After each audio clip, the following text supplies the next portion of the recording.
ايه الفرق بين السيكوال والنو سيكوال؟ تعالوا ناخد الموضوع الاول ونعرف ايه هو السيكوال. السيكوال من الاسم اللي قدامك ده هو structured query language، وده هو الاختصار لسيكوال اصلا. يقول لك هنا is a domain specific programming language that is commonly used for tasks such as inserting, updating, querying and deleting data with a database. اللي انت تطلع منه بالديفينيشن ده او اهم حاجه في الديفينيشن هو ان السيكوال هو عباره عن structured query language، من اسمها هو بيتعامل مع structured data، والstructured data دي اللي بتتعامل مع relational database اللي احنا شرحناها في الفيديو اللي فات. تعالوا نشوف امثله على سيكوال داتابيز. عندك ماي سيكوال، بوستجريس سيكوال، اوراكل، سيكوال لايت. انت اكيد اتعاملت او شفت الاسامي دي في حته قبل كده، فبعد كده لما تشوفها اعرف ان الحاجات دي اساسها انها دي امثله من السيكوال داتابيز. تعالوا بقى نخش على النو سيكوال. النو سيكوال من اسمها هو not only structured query language. فهنا بيقول لك ايه؟ no SQL which stands for not only SQL، يعني مش SQL بس، is a database management system approach used to ingest, store and retrieve unstructured data. يعني شد هنا خط تحت unstructured data دي. هو ده اول فرق جوهري بين السيكوال والنو سيكوال، ان ده بيتعامل مع structured data والنو سيكوال unstructured data and semi-structured data within a database. تعالوا نشوف بقى ايه الانواع النو سيكوال database. اول نوع column family stores، document databases، key value database، graph database. دي الانواع اللي انت ممكن تشوفها في النو سيكوال، او دي يعني ده الاغلب المتعارف عليه يعني في النو سيكوال databases. تعالوا بقى نشوف الفروقات بين النو سيكوال والسيكوال. اول فرق هنركز عليه هو الداتابيز ستورج موديل، فهناخدهم فرق كده او بوينت.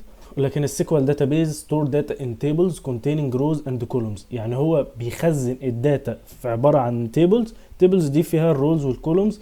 ده نفس اللي هي الريليشنال داتابيز اللي انا قايلها في الفيديو اللي فات. انما نو سيكوال سيستم ستور داتا using various methods depending on the type of unstructured data. يعني من هنا بيقول لك ان ملهاش داتابيز معينه او ملهاش نوع معين، هو بيبقى بناء على الداتا اللي انت هتخزنها بتقدر ان انت تعرف ايه هو الداتابيز اللي انت هتخزنها. وليكن مثلا انت عندك جيسون، عندك صور وفيديوهات، دي هتبقى نوع تاني، وهكذا. هي بناء على نوع الداتا اللي انت هتخزنها، فهو ده بيبقى الداتابيز هتبقى بتاعتك على نفس الصورة دي. تاني فرق من الفروقات بتاعتنا هو الداتا تايب، نوع الداتا اللي انت هتخزنها.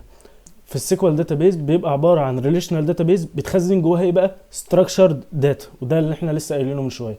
النو سيكوال داتا بتبقى عباره عن نون ريليشنال داتابيزز بتتخزن جواها ان ستراكشرد داتا. نوع يعتبر عكس السيكوال، ان السيكوال بتخزن داتا ستراكشرد او داتا متنظمه في تيبلز وبتكون متهيئه ان انت تعرف تعمل عليها عمليات.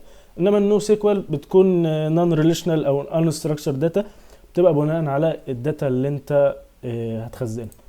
تالت حاجة وهي السكيما بتاع الداتا بيز اللي هي السيكوال بتبقى rely on predefined data schema with which data to be ingested must align.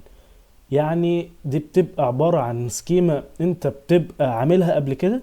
لو انت تعرف الديفينيشن بتاع الاي ار بي سيستم ده، انت بتبقى قبل ما تكريت الداتابيز انت بتعمل بقى بتشوف الداتابيز بتاعتك دي هتكون عامله ازاي، مثلا الريليشنز بين التيبلز هتبقى عامله ازاي. ده كل ده لو انت ما تعرفش ايه هو الاي ار بي، وقف الفيديو وروح دور عليه وبعد كده تعالى كمل الفيديو، يعني ساعتها هتفهم الجزئيه دي، او بعد الفيديو يعني بعمل كده. انما عندك النو سيكوال داتابيز بيقول لك use flexible schemas which enable them to ingest data in its various native formats. فيعني هو بناء على الداتا تايب اللي انت هتخزنه في الداتابيز تبدأ بقى تعمل السكيما بتاعته، لان مفيش داتا تايب ثابته بتخزنها في النو سيكوال زي ما قلنا في الفروقات اللي فاتت. اخر فرق بينهم هو السكيلابيليتي. في وهله كده انت ممكن تبص على الصوره دي وتقوم قايل السكيلابيليتي هتبقى فيرتيكال سكيلينج ده للسيكوال والهوريزونتال سكيلينج ده للنو سيكوال، وتقوم قالب الحته دي، او خلاص انا كده عرفت الفرق بينهم، سكيلابيليتي فيرتيكال سكيلينج وهوريزونتال سكيلينج. بالعكس ده الصوره دي مش عايز اقول لك ممكن تكون اهم صوره في الفيديو كله، فتعالى اوضحها لك واحده واحده. الفيرتيكال سكيلينج او السكيلينج اب دي بتبقى خاصه بالسيكوال. ولو انت جيت مسكت الكلمه كده وركزت فيها شويه وركزت في الصوره، هتلاقي في الصوره ان هو عباره عن سيرفر واحد بيخزن الداتابيز او بيتعامل مع السيكوال. فانت لما بتيجي تعمل له ابديت او بتعمل له سكيلينج اب زي ما هو مكتوب، انت يعني بتعمل ابديت للسيرفر ذات نفسه. ما بتشتريش سيرفر تاني او بتشتري مثلا كمبيوتر تاني او الكلام ده، لا انت بتجيب السيرفر ذات نفسه وبتزود حجمه بقى، بتزود اليوزرز اللي ممكن يتعاملوا على السيرفر وهكذا. بس في الاخر هو عبارة عن سيرفر واحد وبتعمل له ابديت. يعني من الصورة كده، ركز في الصورة، انت مثلا هتفضل تحط مربعات فوق بعض مربعات فوق بعض، اللي هي دي بتدل على الابديت. ده اللي هو من اسمها اللي هو vertical scaling، عشان كده اسمها vertical scaling. على عكس الهوريزونتال سكيلينج اللي هو النو سيكوال. النو سيكوال بتتعامل مع unstructured data. unstructured data دي بتبقى عبارة عن يعني الداتا ذات نفسها بتبقى كبيرة جدا، فمش هتعرف ان انت تشتغل على سيرفر واحد وتفضل تعمل له ابديت وكده. ده بالعكس، انت بتبقى محتاج distributed system اللي هو بيكون كذا سيرفر على نفس الحاجة. فانت بيكون كذا سيرفر وبتعرف ان انت تعمل ابديت زي ما انت عايز، بتعرف ان انت تزود الستورج زي ما انت عايز، بتعرف ان انت تتعامل زي ما انت عايز.